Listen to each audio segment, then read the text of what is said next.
buenas tardes, queridos amigos. Bienvenidos a una sección más de su canal Rosur. Hoy vamos a analizar algo magnífico y maravilloso como es la vida de Juana de Arco, basada en el libro de Juana de Arco, de la vida de Juana de Arco, del señor Aldo Brunetti. Primero que todo, Juana de Arco era una campesina, una persona analfabeta que no sabía leer ni escribir y que solamente sabía ordeñar y tejer. Esta niña, muy inocente, por ahí de unos 12 años, empezó a tener unas visiones de seres que se le acercaban, identificados como el mismo Jesús, como Santa Catalina, Santa Margarita, que le hablaban que tenía una gran misión de libertar a Francia del yugo inglés, puesto que los ingleses se estaban apoderando de lo que era la antigua Galia, o lo que se llama Francia en este momento. Esta niña empezó a recibir algunas directrices de estos seres de luz, que se podían llamar, los cuales le ordenaban que tenía que presentarse donde el rey Carlos VII de ese entonces.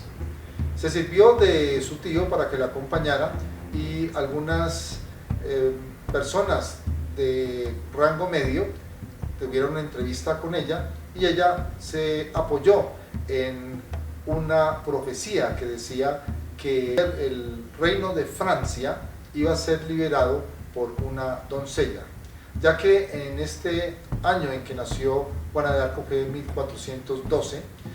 en esta época la Virgen María era el dios de la tierra, porque se veneraba, puesto que supuestamente la Virgen María había sido la misma Madre de Dios, puesto que se creía que Jesús había sido el mismo Dios y que había reencarnado en la tierra gracias a una mujer que se llamaba María, la cual era virgen cuando concebió al divino Rabí, el Maestro Jesús. Todo esto lo hemos ya analizado anteriormente en un acontecimiento que sucedió 375 años después de la muerte de Jesús, con un caballero muy importante que se llamó Constantino el Grande, emperador del Imperio Romano de ese entonces. 375 años después de la muerte de Jesucristo surgió. Se cuenta que es posible que el mismo Constantino haya sido la reencarnación de Jesucristo, puesto que en las religiones ortodoxas se muestra a la Virgen María cargando no al niño Jesús, sino a Constantino el Grande, suponiendo que Jesús y Constantino el Grande eran el mismo, o sea que eran la misma reencarnación, o la misma persona, o la misma esencia. Continuando con esto, Juana de Arco nació pues muy pobre, era una campesina, y se le presentó al rey Carlos VII. Este rey Carlos VII le hizo una mala jugada, entonces cambió con una persona que era casi un pordiosero y lo puso de rey, y él se escondió entre la muchedumbre de la corte. Cuando apareció por primera vez Juana de Arco, le querían hacer esta broma pesada, y Juana de Arco ni siquiera vio a la persona que se estaba haciendo pasar por rey, sino que empezó a buscar entre la muchedumbre en los que estaban presentes al rey Carlos VII. Dice la historia que cuando Juana de Arco encontró al rey, al verdadero rey, que estaba disfrazado de cortesano, ella se inclinó hacia él y le dijo que ella saludaba a su majestad el rey de Francia. Por lo tanto, pasó la prueba Juana de Arco, y desde ahí empezó a tener popularidad y tener la confianza del rey Carlos VII. Todo esto basado en una premonición, o en una profecía que se había dicho que una doncella era la encargada de liberar a Francia del yugo inglés. Todo esto ocurrió en ese entonces, y a Juana de Arco le tuvieron que hacer exámenes donde se constatara de que ella realmente sí era virgen, porque era muy importante que ella fuera virgen, porque la Virgen, como dije anteriormente, era el dios de la tierra en ese momento. Entonces, por eso le llaman a ella la doncella de Orleans.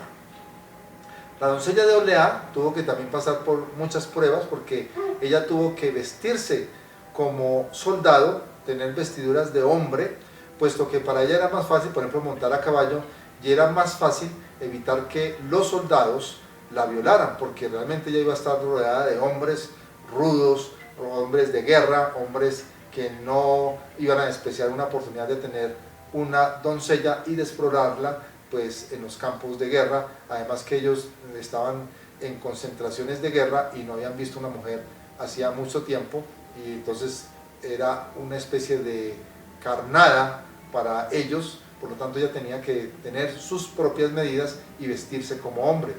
Se cortó el cabello porque pues por obvias razones era más recomendable para ella, y por lo tanto ella empezó a usar un estandarte.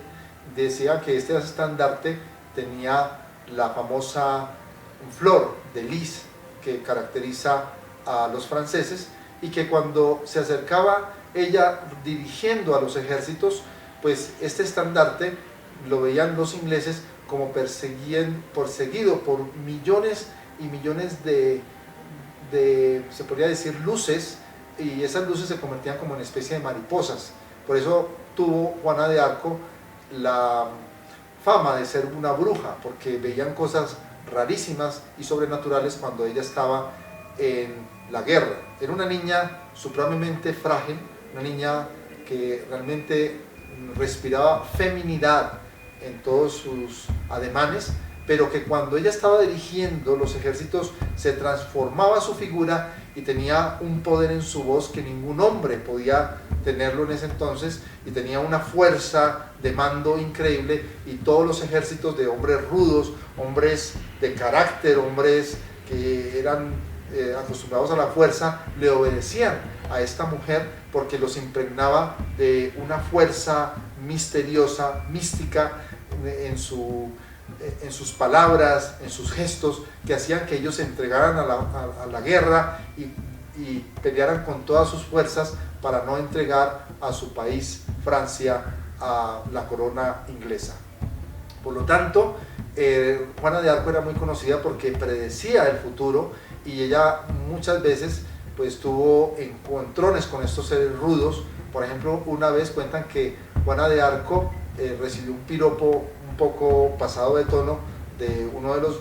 de la guerra, de su propio grupo militar, y este le hizo un piropo muy pasado de tono. Entonces ella dijo: no sé por qué usted es tan descarado sabiendo que va a morir hoy, le dijo así, y efectivamente esa persona murió en esa guerra donde estaban ellos, y ella quedó con mucho remordimiento, y pues esto pasó como un chisme por todo el batallón de los franceses, y se supo que ella predecía el futuro y que tenía como una especie de ángel de la guarda, tenía unas protecciones espirituales muy extrañas, y que realmente ella era la famosa doncella de Orleans que se había predicho que iba a salvar al ejército francés del yugo inglés. Así que miremos en esta primera parte cómo fue la vida de Juana de Arco. ¿Será que Juana de Arco, una campesina que no sabía leer ni escribir, que era una persona que nunca había recibido educación,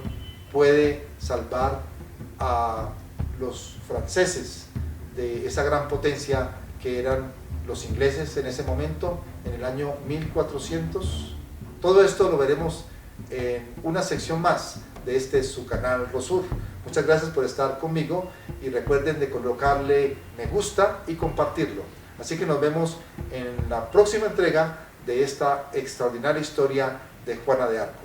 Que los maestros de luz estén siempre con ustedes, hoy y siempre. Hasta pronto.